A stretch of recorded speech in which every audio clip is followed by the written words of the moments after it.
нэг залуу байна. Залуухан болоод эсвэл залуухан болсон. За мэдээж залуучууд гэж байгаа шүү. Зүгээр байна. Надаас дүүс.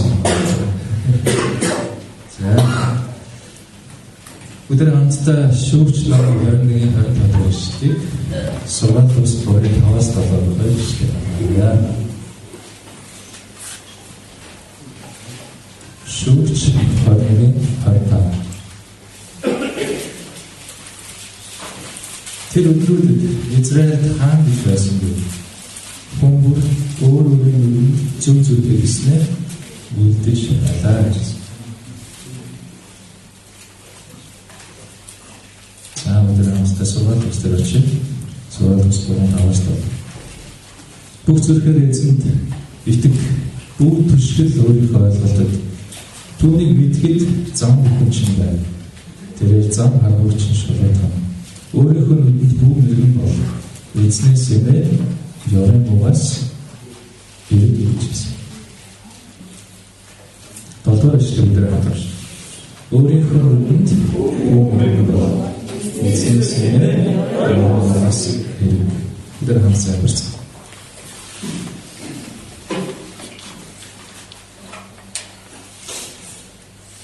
Бидний бүтээж бидний амьдралынхаа хэлсэн Эфесийн таларх юм. Энэ өдөр таны өмнө ирэх боломжтой байхад л таны өмнө боломжтой байхад л таны өмнө зүрх сэтгэлээ нэх боломжтой байхад талархж байна. Эцэг төвийн үгээр дамжуулан тань сууж байгаа сонсогч нарт багш нарт хамт олонд библи сургуулийн төвийн хамт олонд бас надад хамт тааж эцэг бид өөрсдийнхөө мэлмийн өмнө зөв амьдрахгүйгээр өөрсдийн оюун бодол төшгөхгүйгээр таныг төшгөж туслаач. Эцэг таны мэлмийн өмнө хэрхэн зөв амьдрахыг зааж өгч тань цагийн удирдаараа Есүсийн нэрээр болоо. Бурхны мэлмийн өмнө та бид хэрхэн цаг амьдрах вэ? Гэсэн сэдвээр Есүсийн нэрээр тэгвэл номлог өнгөрсөн багт чөлөөнд намсан байна. Шүүгчд номоос уншиж байгаа уншилгаа базаад дүгнээд шүүгчд номоор хайж байгаа судалгаа тэр зүйлийг та болоод энэ авсан гэдэг тэр номлогоос хамтдаа болцмаар тийм сэтгэл төрсөж би болцож байгаа. Шүүгчд номыг ингээд уншиж байгаад шүүгчд номын 21 бүтээгдэхүүн ном дотор шүүгч Израилийн түүхэнд байсан 350-аас 400 орчим жилийн түүх бол тэр чигээр нэлээд бодлоотой харанхуй ялангуяа удирдагчид маш хямралд орсон. Энийг онцлоод байна. Тэгээд бидний номд шүүгч гэдэг бүхэл бүтэн 21 бүтээгдэхүүн номыг зөвшөөрсөн. Бас томч учиртай зорилго байна. Энэ ном бол Израилийн түүхэнд байсан. Яг ийм үе байсан шүү гэдгийг сануулж байгаа гэж байна.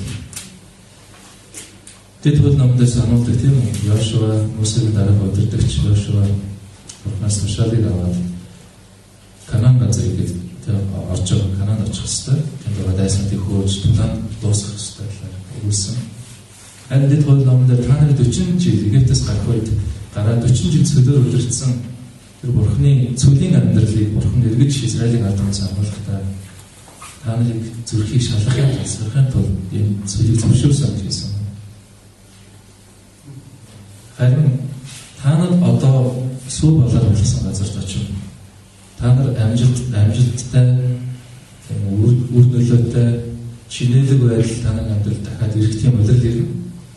Тэр өдөр тэр өдрүүдэд өөрийн Бурханд бүх мартаараа ирж гэдэг төсөөлт хийсэн. Хүмүүсээ хэмжүүлээд хийсэн. Цааш нь бид нар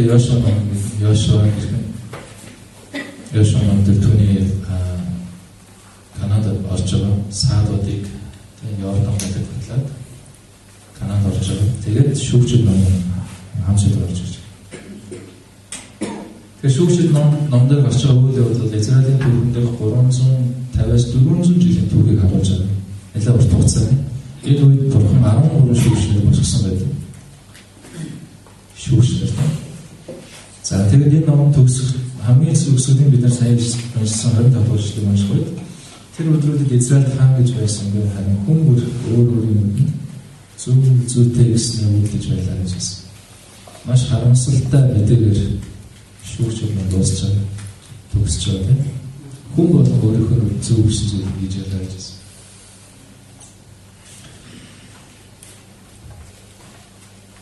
Хүмүүс ямар зүйлийг өөрийнхөө зөв гэж хийж байсан. За би шүүгчид нь нэлээд тойрож явж байгаа учраас та нарт яг энэ номыг дахин сануулж болсон үйл явдлыг сануулж байгаа учраас нэлээд хурдтай яваа. Надад 30 минутын хугацаа байгаа учраас шүүгчид маань таны маш хурдан аялал үүсэж байна. Өөрийнхөө бидний өмнө зөв байгаа бидний эзэнт Бурхан ёрын зүйлийг шүүгчид намайг бичсэн хүмүүс дахин мэдсэн. Өөрийнхөө бидний өмнө зөвийг үлдэн Бурхан эзэн бол ёрын зүйлээ дахин сануулсан. Хүмүүс эзний нэрээр хийж байгаа гэдэг бидний бодлоор зөв гэж бодож ирсэн. Яг ийм үйл явдлыг олондоо татчихсан шүү дээ. Эзний нэрээр хийж байгаа учраас миний хийж байгаа үйл миний бодол санаа бол зөв гэж тийм. Тэгээд өөрийнхөө бодол өөрийнхөө эзний өмнө зөв гэж бодсон зүйлээ хийж ирсэн. Эзний нэрээр зөв гэж итгэж үйлдсэн дөрвөн буруу итгэл үнэмшлийг бүгдээрээ эндээс харах боломжтой. За хамгийн багадаа дөрвөөс олно. Нэгдүгээр нь Израильчууд өөрсдийнхөө хүслийг Бурханы хүсэлтэй хойсон. Яг чадахгүйсэн. Миний хүслөө Бурханы хүслөө. Өөрсдийнхөө хүслийг Бурханы хүсэлтэй хойсон.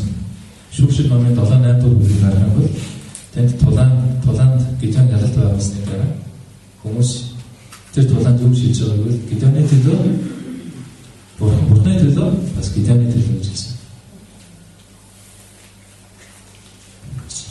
Судалсан хүсэлт санахад явж байгаа гэсэн. Давлага харилцаатай эзний төлөө Гидеоны төлөө гэж хэлсэн. Мөн Йошуа шүүгчид 8-7-20 харах бол Гидеоны жишээн дээрээс бид бас үнэ харах боломж. Гидеон бас харилцсан санахтай байсан. Түүнд хувийн үш хонцон авах тийм. Эдгээр эзний нэрээр гэж тулгаан хийж байгаа ч гэсэн түүний цаана цус урсгал хувийн өшөө авах сонирхол явж байсан. Тэр Израилийн ард түмэн яасан бэ? Өөрсдийн хүслийг Бурханы хүсэлтэй хойсон. За мөн дараагийн нэг буруу итгэл үнэмшил тэнд байсан. Эзний нэрээр зөв гэж бодож итгэж үйлдсэн хоёр дахь зүйл. Тэд өөрсдийн хүслийг Бурханы хүсэл гэж эндүрсэн. Эхнийх нь юу байсан бэ? Бурханы хүсэлтэй өөрсдийн хүслийг хойсон. Дараагийнх нь тэд өөрсдийн хүслийг Бурханы хүсэл гэж эндүрсэн. 8-27 વર્ષны бол Гидеон тэнд эфод гэж нэрлэгдэж байгаа тийм хурм шүтэнийг тэр өмсгөлийг тэр номерыг бүтээгээд Израилийн ард түмний тэр хиймэл шүтэн өргөж шүтэж завхарцгаасан гэсэн.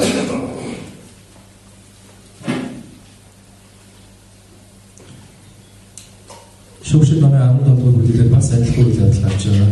Мика гэдэг дагаж хүн тийм үү? Эзний хүндлэхэд зориулагдсан газар хурм шүтэн болно. Өргөж хүндэлж байгаа. Одоо Мика гэдэг ийм мөргөлийн газар бий болж байгаа. Өөрийнхөө мэлмийн өмнө зөвөр амьдрах нь Бурханы мэлмийн өмнө яваа. Бид өөрсдөө хүслийг Бурханы хүсэлтэй хандж байна. Бид өөрсдөө хүслийг бас Бурханы хүсэл гэж эндүрч байна. Гурав дахь нь Израильчууд Бурханы хуулийг тоорох сонголттой бардагсан. Сонгож таасан. Бүгдээ намайг дагаад сонгох. Бурханы хуулийг сонгож болохгүй. Тэгээд сонгох боломжтой байх нь бид нар хуулийг бүтээс сонгож байна гэсэн. Бид хуулийг тогтоодог хүмүүс байна гэсэн. Харин Бурханы хуулийг хэн тогтоож байгааг эзэн Бурхан өөрөө тогтоосон. Амлагдсан газрыг эзэн авахыг яасан бэ? Израильчууд дагсан байна. Энэ Йошуа дамжиж үлдэж байгаа энэ Бурханы тушаал Израильчууд дуулууртай хандсан уу? Дуулууртай хандсан. Гэхдээ тэрхүү оршин суугчтай хамт байж болохгүй гэсэн тушаалыг яасан? Тэр дагав. өөрөөр нь сонголттой байсан. Амлагдсан газрыг эзлэн авах тэр тулгартай байсан. Гэтэ Бурхны тэр газрын Канаанчуудыг бүрэн хөөсөлөө гэсэн тушаалд байсан. Тэрнээс болоод юу болдог вэ? Олон маш олон зүйлс Израильчуудын дотор Бурхны ард түмэнд үгүй болж байгаа тийм. Шалтгаан нь юу вэ? Тэд яагаад хамлагдсан газар бүрэн тэр одоо оршин суугчдыг хөөж гаргаагүй? Шалтгаан нь юу вэ? Бид 128, 130, 135 гарсан бол тэд харин хүмүүсийг өөрсдийн ажлыг хурж болгож авсан. Өөрсдийн ажлыг хурж болгож авсан. Мөн Канаанад шашин илүү сонирхолтой, тэдний ёс заншлууд илүү сэтгэл дулаан байсан. 2:11-аас 10. Тэдний ёс заншлууд их сонирхолтой байсан гэж татагдсан. Гуравдах нь тэд төмөр металл олборлолт төмөр идэл ач холбогдол хандсан.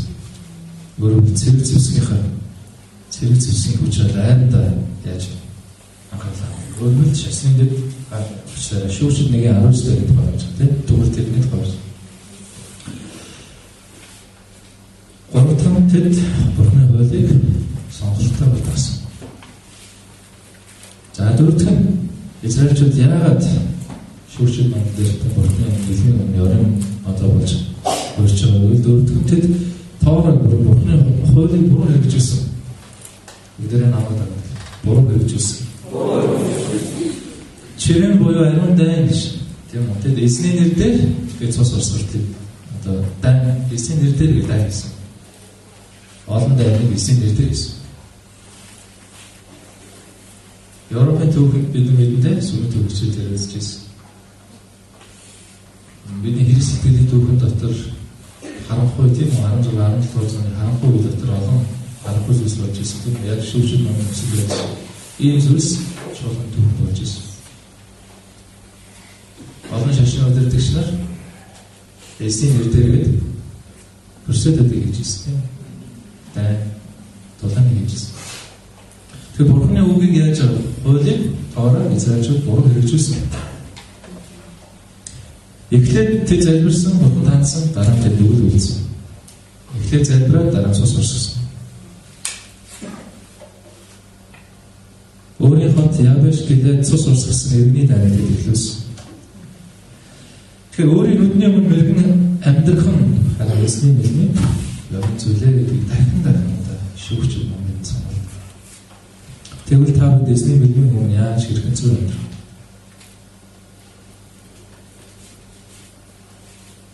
Яшуд нас барсны дараа Израильчууд үргэлжлүүлэн тулаанд ялаад байгуулсан.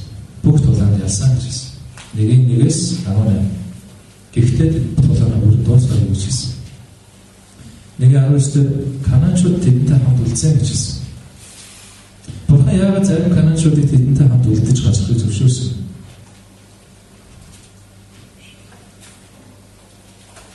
Хоёрдугаар бүлгийн 22-р шүлэг. Тэнцээ шүүгчд маань бичсэн юу гэж хэлсэн байвал эцэг өвгдийн адил эзний замаар явах уу үгүй юу хэмээн Израилийн ард түмнийг сорихын тулд би ингэх болно гэж хэлсэн. Өөрөөр хэлбэл шалгахын тулд гэж. Яг Бурхан тэр хүмүүсийг Израильчуудад хамт байлгаж зөвшөөрч. Сайхан хэдхэн сарын өмнө Америкийн нэгдсэн улсын ерөнхийлөгч Трамп гэж мэдээлэл хийсэн тийм. Израилийн нийслэл бол тэд аваад биш. Израилийн нийслэл бол Иерусалим гэсэн мэдээлэл хийсэн. Энэ маш сенсацтай мэдээлэл. Сүүлийн 70 жил тийм улс төрчдийн хувьд тийм яг энэ мэдээллийг гаргаж болох гол шалтгаанууд байсан. Харин Трамп маш зөрөгтэйгээр энэ мэдээллийг хийсэн. Тэрнээс болоод Оросд, Палестин, Газан зүгс маш том ялангуяа Арабын орнуудад маш том одоо хүслэг хөдөлгөөнд идэж байгаа хэсэг. Тэг аль нь уугуул иргэдэг юм? Израильчууд юм уу, Палестинчууд юм уу? Канааны газар маш маргаантай тийм. Библийн түүхийг харах юм бол би шүүгчд номыг уншиж байгаа. Энэ бол яг одоогийн гарч байгаа маргааны бараг их сурвалж хиймээр зүйлс шүүгчд ном гэж хэлсэн.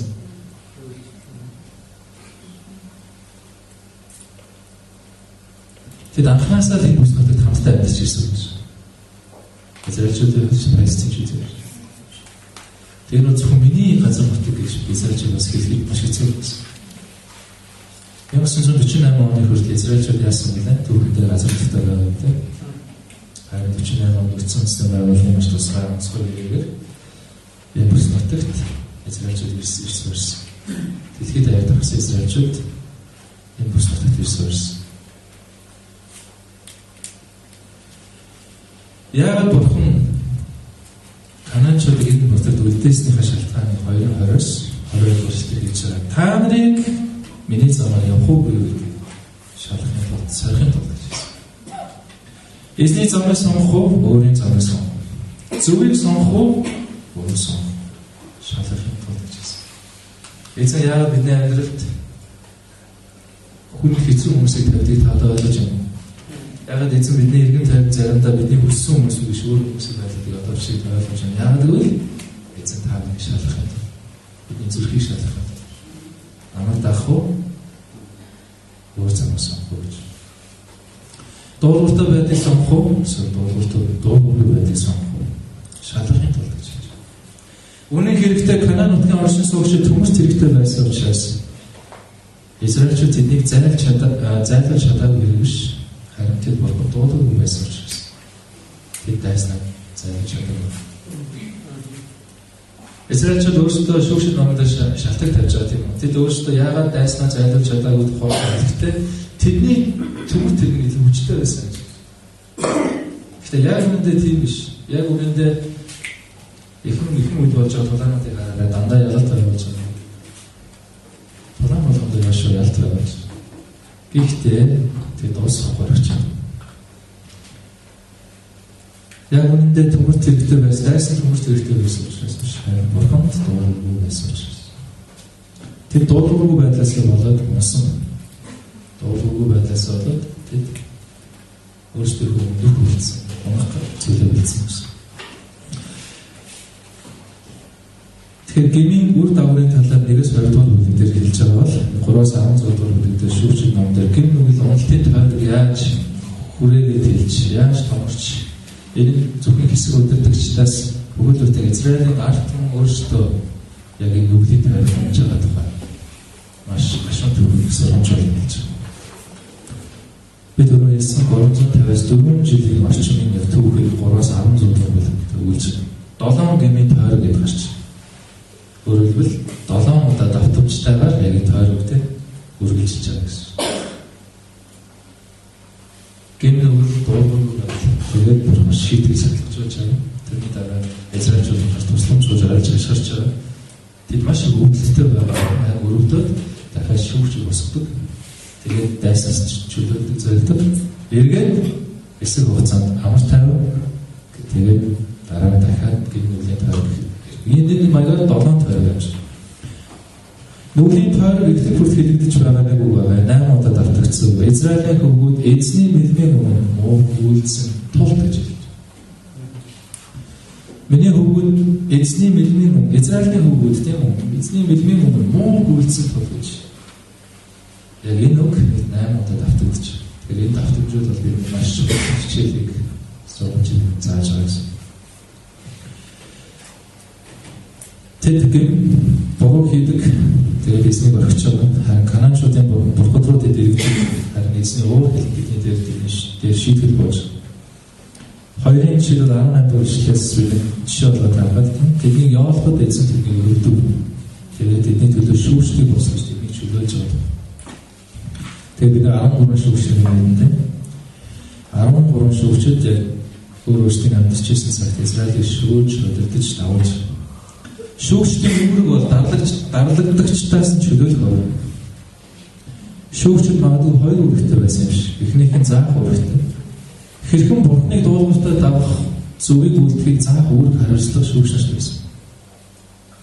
2-22 дугаар ишлээс мөн тэд шударг өсөг тогтоох, маргаан мэтгэлцээг шийдвэрлэх ёстой юм шүүгчд байсан. Тэд юу зөв, юу буруу Израилийн ард түмэн заах ёстой юм байсан. Тэр харамсалтай ихэнх шүүгчид байсан юм да. Тэд юу зөв, юу буруу хүмүүст шүүх юм байна. Тэд яг энэ үгээс хариулдаг. Уг нь зөв буруу хүмүүс шүүж өгч чадвартай хүмүүс байсан уу гэдэг шаардлагатай хүмүүс байсан. Гэтэ тэдний ажил хийв. Ихэнх танд бас надад байдаг хүмүүс бидэнд байдаг нэг том асуудал байна. Тэр бол бид юу зөв юу буруу болохыг мэдэхгүй байгаа том асуудал. Тийм учраас эзэн бидний туслахын тулд эзэн бидэнд юу зөв юу буруу заахад бол бурхан шүүшнэ бидний амьдрал босдог. Таны амьдрал шүүш байгаа. Хүмүүсийн нэг бол би цаадаа дээр таны амьдрал шүүш байх хэрэгтэй гэж ярьсан юм хүмүүсийн тань зөвчөрсөн. Цаадаа дээр хүмүүстэй нэлээд идэвхтэй уулзаж ярилцсан. Өнөөдөр сургуулиас сурсан зүйл хөгжүүлэх талаас асуусан. Хүмүүс миний амьдрал шүүш байх хэрэгтэй гэдэг болон ухаарч байгаа гэсэн. Миний амьдрал юу зөв юу буруу гэж өгдөг хүмүүс итгэлийн хүмүүс байх хэрэгтэй гэдэг ярьжсэн. Зарим нь ойлгох гэсэн юм шиг миний юм байхгүй юм аастаа надад юм байхын тулд заримч гэж ярьчихсан. Та бидний асуудлууд юм зөв юм буруугаа бид нар заримдаа ялгаж чадах байж та тийм. Харин шүүшнэр бидний хэлдэг. Шүүшин номын төгсгөл хэсэг 17-аас 21 дэх дээр өвлийн жишээнүүдийн тухай байна. Бидний нүгэл ямар хүч болсон, ямар хүч хэлбэртэй болж байгаа гэдгээс харах боломжтой. Бүгд өөрсдийн мэлмэд зөв гэснээр үлдсэн гэж хэлсэн. 17-гийн 6-21-25. Зөв бурууг ялган харуулах тодорхой стандарт хүмүүс байсан. Үнэ хэрэгтэй тэдэнд байсан нь үл байсан. Энэ бол Бурхны үг, Бурхны хууль тоороо тэдэнд байсан. Харин тэд үүнд анхаарал хандуулав. Хүмүүсийн язгал завхарлыг харуулж байгаа хоёр нүглийн жишээнд өгүүлдэг хамгийн сүүлийн бүлгүүдэд нэгдүгээр нь иргэний дан.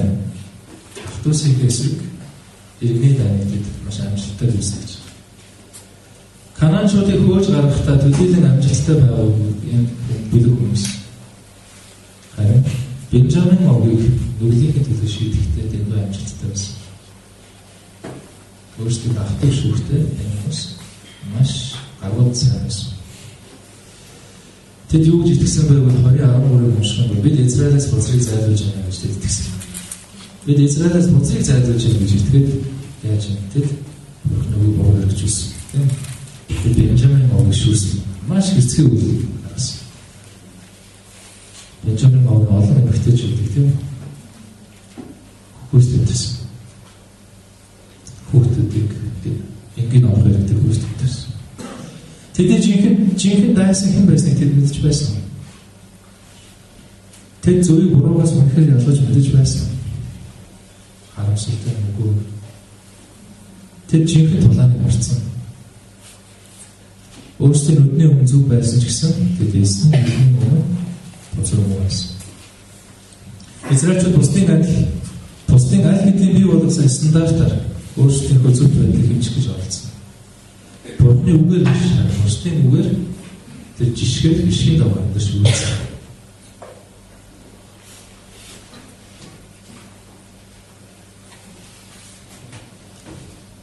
Нэртэй төвч Арнольд Тойнби гэдэг хүн ингэж хэлсэн. Тэр соёл иргэншлүүдийг судалж үзээд дэлхийн түүхэнд байсан соёл иргэншлүүд мандан бадарчаа үедээ хэлдэг байсан үг тунхаглал нь бурхан байгаа гэж хэлэх үедээ соёл иргэншлүүд мандан бадарч байсан гэсэн. Бурханы үгүйсгэх үедээ соёл иргэншлүүд хамгийн доод зэрэгтэй ёс суртахууны хамгийн доод зэрэгт очиж байгаа тухай. Тэр соёл иргэншлүүдийн тухай маш алдартай бүтээлд үлдсэн. Израилийн ард түмний дээр тэд стандарт унгасан. Бурханы хууль, Бурханы үгийн стандарт унах үед юу болж байгааг л хүний стандарт нийт жишгүүдийг тэд дааж стандарт болгосон ч гэсэн. Сүүлдээ яаж байгаа бид нар 17-24 үлийг унших юм бол тэр цус улсах нь ердөө үзэл. Хүчирхийлэл үйл тань ердөө үзэл.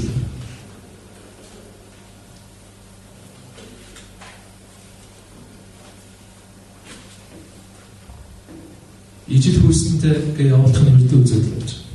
Тийм. Харин хүмүүс танай гэж байгаа харин хүмүүс унтмаар байна гэж ирчээд хэлж гараад ирж. Тэгээ яадаг вэ? Эхнэрээ хүчирхийлүүлээд үгснийхээ дараа тэнд нэг хүн яаж байгаа 12 хэсэг биеийн тасдаг болчихлоо. Израилийн 12 овогт явуулж. Энэ үйл Тэгвэл Израильчууд сэрхэхгүй байсан баг. Ийм тэмдгийг харах хүртэл Израильчууд хөдлөөгүй. Харин үүнийг харсны дараа Израильчууд цачирсан. Юу болоод байна? Манай улс үндэстэн яг юу болоод байна? Бидний нийгэмд яг юу болоод байна? Бидний ёс суртахуун арай л дундсан юм шүү. Бурхны үг хаана? Бурхны тоноо хаана? Бурхны юу гэж хэлсэн бэ? Израильчууд тэгээд хамтдаа зогсож энэ болж байгаа үйл явдалд үйлдэх гэдэг Израильчууд хамтдаа зогсож.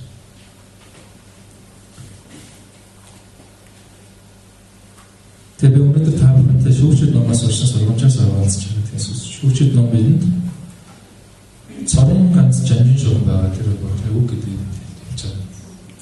Зөв буруугийн зөвхөн цорын ганц стандарт байгаа үг. Та бид энэ стандартыг сурах бай. Та бид яг энэ зүйлийг бусдад таниулахаар сургагдж байгаа хүмүүс. Бид ямар ч чухал байр суурь байгаа хүмүүс. Та бид нэгэн цаг шүүгчд болж эзний ажлыг хийх.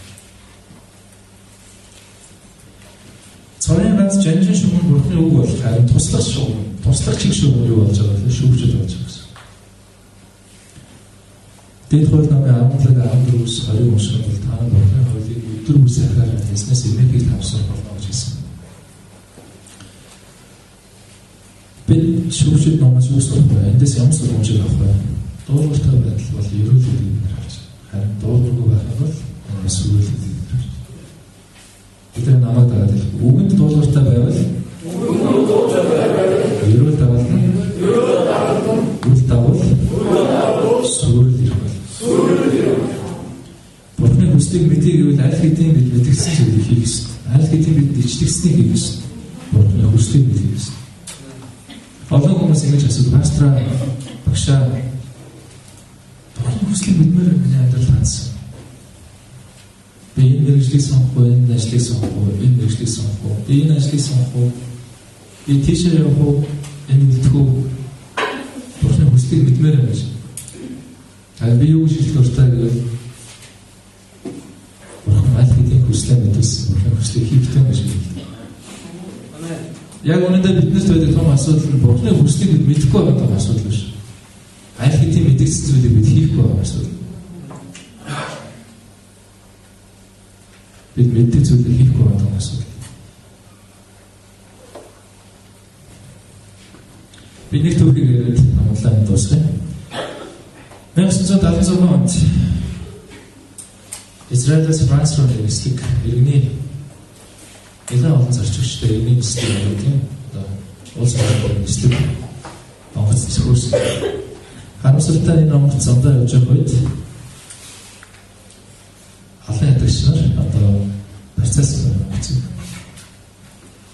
Тэгээд энэ онгоц Францад хүрч чадлагүй замдаа Угандагийн Энтебе гэдэг онгоцны буудлыг газарсан. Энэ онгоцны буудлыг тэр дараа Израилийн тийм хамгаалалт авсан. Тэгээд бүх хүмүүсд үйлчлж гаргасан. Тэгээд энэ аюултай тэр бүсэд юм харамж авсан. Тэгээд тэнд байгаа юдэ биш зарчигчдыг ихлээд нөгөө процесс болсон. Юдэ биш зарчигч. Тэгээд тэнд 103 юдэ зарчигч үлдсэн. Харин энэ тусгай ажиллагаар явуулсан хүмүүс маш их мэрэгэн ухаанаар энэ ажиллагааг явуулсан. Энэ бол түүхэнд бас яг энэ барьцаанаас хүмүүсийг чиглүүлж байгаа түүхэн тэмдэглэлээр нэлээд нэртэй тусгай ажиллагаа болсон. Онгоцны яг зарчих одоо зарчигчдын байгаа яг тэр хэсэгт тийм үү? Тэгээд онгоцноос дуугаад тэр хэсэгт дууцсан байна. Тэгээд 103 зарчигч байна. Тэгээд тусгайг орж иргүүтээ нэг үгийг юунээр хэлдэг гэсэн. Юу гэж хэлсэн бэ гэвэл хэвтээд гэж хэлсэн. Өөрсдөө хэлдэг гэсэн. Тэгээд дандаа юудаг хүмүүс. Харин тэнд процесс хүмүүсд юудаг хүмүүс байна. Хэвтээд гэж хэлэхэд яасан гэхээр бүтээл хийсэн. Харин тэр тусгайгийнхан шууд процесс гэж шалгаж ирсэн юм болж байна. Харин харамсалтай 103 хүнээс 100 хүн амарагцсан. 3 хүн халаан ядагчтай хамт амаалцсан. Яагаад гэвэл тэд тушаал дуулгүй байсан. Хэвтээд гэсэн тэр дохиод тэдний хэлдээ маш ойлгомжтой байсан. Тэгээд тэд тэр үед хэвтэж амжив. Тэгээд тэд алгацсан. Дуулууртай байдал, дуулуургүй байдал бидний сүнслэг нөхцөл байдал олон шалтгаанаас үр дагавруудыг авчирдаг. Жинхэнэ итгэл бол дуулууртай байдлаар хэмжигдэнэ. Жинхэнэ итгэл бол дуулууртай байдлаар хэмжигдэнэ. Бидний мэдлэг биш. Бид Бурхны үгийн талаар маш их мэдэж байна. Бурхны үгийн талаар бид мастер байж байна. Гэхдээ Бурхны үг таныг мастерлахгүй бол хосоос. Жинхэнэ итгэл бол дуулууртай байдлаар хэмжигдэнэ. Амьдралын жинхэнэ утга учир зорилго амьдралын олон асуудлуудад зөв хариултыг олж авах бид Бурханд би ихэр зэрэг дуулууртай байгааг анхаарах ёстой. Би түүнээс эмээдгүй, би түүний тушаалуудад дагаж байна уу гэж бид өөрсдөөс асуух ёстой гэсэн. Учир нь дуулууртай байдал зөвхөн амьдралд өгч чадах бидний хариулт биш. Дуулууртай байдал бол өөрөө айн амьдрал. Дуулууртай байдал өөрөө айн амьдрал. Израильчуудын түүхийн сургууль үүнийг сануулдаг. Дуулууртай байдал дуулуургүй үхэл. Тэгвэл бид энэ түүхээс юу сурах вэ? Израильчуудаас бид Бурхны үг хуулийг төлөвлөж болохгүй гэдгийг сурч байна. Бурхны хүмүүсийг бас төлөвлөж болохгүй, шүүгчдийг төлөвлөж болохгүй гэдгийг сурч байна. Шүүгчдээс бид юу сурах вэ? Шүүгчдээс үүрэг хариуцлага байгаа. Юу зөв, юу буруу гэдгийг заах чиглүүлэх тэр хариуцлага шүүгчдийн гэдгийг сурч байна. Шудраг өсөг тогтоох, маргаан асуудлыг шийдвэрлэх нь шүүгчдийн хариуцлага төлөвлөж сурч байна. Гуравдугаар бид Бурханаас энэ түүх дотор түүхийг үүрж байгаа Бурхны түүхээс бид юу сурах вэ? Бидний Бурхан бол шудраг байгаа гэдгийг сурч байна. Бурхан бол зөвшөөрөл байгаа гэдгийг сурч байна. Бурхан шудраг тэр өгүүлбэрийг шийдвэрлэх өнгөрөөгүй гэж хэлсэн.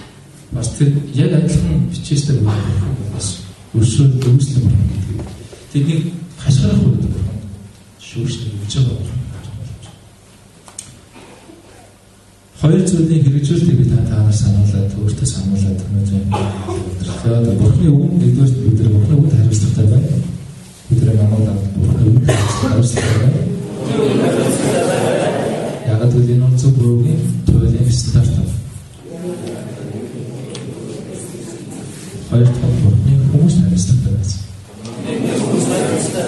Шүүгчдийн хариуцлагатай. Энэ бол зөв бүрийн тэгж өгдөг хүмүүс. Яг үүнтэй тэд та хэрэгтэй хэрэгтэй биш. Гэхдээ танд тэд хэрэгтэй гэж таваад байна. Тэгвэл та зүгээр харна. Бидний амьдрал шүүгчд хүмүүсийг бидний Бурхан биднийг тавьдаг байгаа тийм. Хин ч байж болно шүүгч. Таны эсийн бүхий ахлагч байж болно. Таны итгэлийн сайн найз нөхөд байж болно. Таны шүүгч пастор байж болно. Таны гэр бүлээр итгэж бол таны нөхөр таны эхнэр байж болно. Бурхан бидний төлөө тийм шүүгчд хүмүүсийг тавьдаг. Бид асуудалд ороход тэдгээр хүмүүс танд хэрэгтэй. Бүр асуудалд орохоос ч үүдэр хүмүүс танд хэрэгтэй гэсэн. Мөн бид хамгийн агуу шүүгчийг танилцуулдаг тэр бол ариун сүнс. Тэр бидний бидтэй дандаа хамт явдаг тэр агуу шүүгч. Тодорхой 139-23-аас 24 дээр эзэн намайг шалгаач.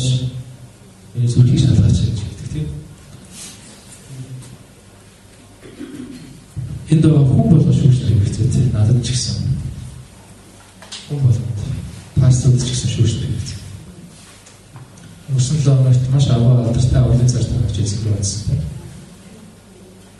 Тэр үнэтэй холбоотой олон нийтлүүд Христийн итгэлийн орчинд маш гарч ирсэн. Олон том хүчил хийдэг удирдагч нар доктор Билли Грэм бол миний ментор байсан, миний шүүгч байсан, миний халамжлагч байсан гэсэн. Билли Грэмийн амьдрал түүхээс үзэх бол түүний амьдрал бас шүүгчнэр, халамжлагч нар, менторд маш олон байсан. Хүн болго шүүгчнэр хэрэгтэй. Таны амьдрал миний амьдрал. Амен. Амен. Бид нар хамтдаа эзний нэрээр залбирцгаая. Бүгд хариуцлагатай байна. Бас бусдын хариуцлага.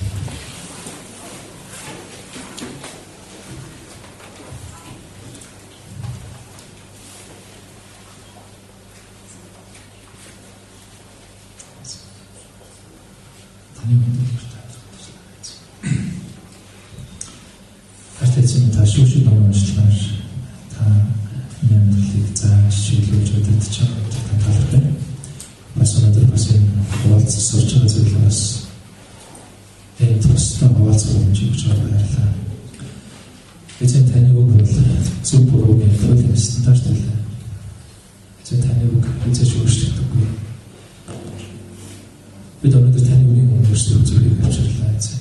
Зүрхнийхээ нөхцөл байдлыг авчирлаа.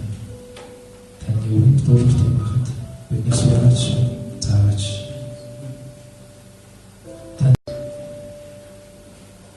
Эцэг дөрөв хүний бүрт таны үгийн хариуцлагатай амьдрахад татгалзаач гэж та бидний эвгэн тавьсан шүүгчний шүүгч мэддэг хүмүүсийн хариуцлагатай байх гэж.